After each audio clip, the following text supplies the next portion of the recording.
بسم اللہ الرحمن الرحیم۔ السلام علیکم دوستو۔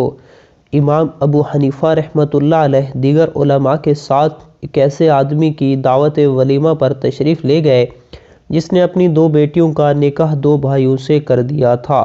اس تقریب کے دوران سرپرست انتہائی پریشانی کے عالم میں مکان سے باہر آیا اور کہنے لگا، ہم لوگ سخت مصیبت میں پڑ گئے، رات غلطی سے دلہن بدل گئی اور ایک شخص دوسری عورت سے ہم بستر ہوا ہے۔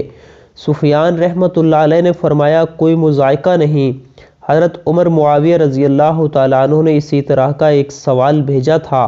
حضرت علی رضی اللہ تعالیٰ عنہ نے اس کا یہ جواب دیا کہ ہر شخص پر صحبت کی وجہ سے مہر واجب ہے اور ہر عورت اپنے شوہر کے پاس چلی جائے۔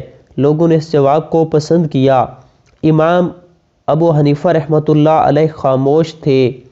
مظہر نے امام ابو حنیفہ رحمۃ اللہ علیہ سے کہا کہ آپ رحمۃ اللہ علیہ کچھ فرمائیں۔ صوفی رحمۃ اللہ علیہ کہا کہ اس کے سوا اور کیا کہیں گے؟ امام ابو حنیفہ رحمۃ اللہ علیہ نے فرمایا کہ دونوں لڑکوں کو میرے پاس لاؤ۔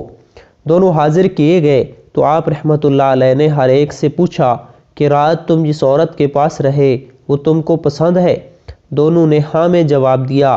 پھر آپ رحمۃ اللہ علیہ نے لڑکیوں کے نام دریافت فرمائے اور مسئلہ کا یہ حل تجویز کیا کہ دونوں مردوں کا نکاح جن عورتوں سے ہوا تھا ان کو طلاق دے دے اور ہر ایک اس سے نکاح کر لے جس سے اس نے ہم بستری کی ہے۔ لوگوں نے آپ رحمۃ اللہ علیہ کے اس جواب کو بہت عزت سے دیکھا۔ مظہر کھڑے ہوئے اور آپ رحمۃ اللہ علیہ کی پیشانی کو بوسہ دیا اور کہا، کیا تم لوگ ایسے شخص کی محبت پر مجھے ملامت کرتے ہو؟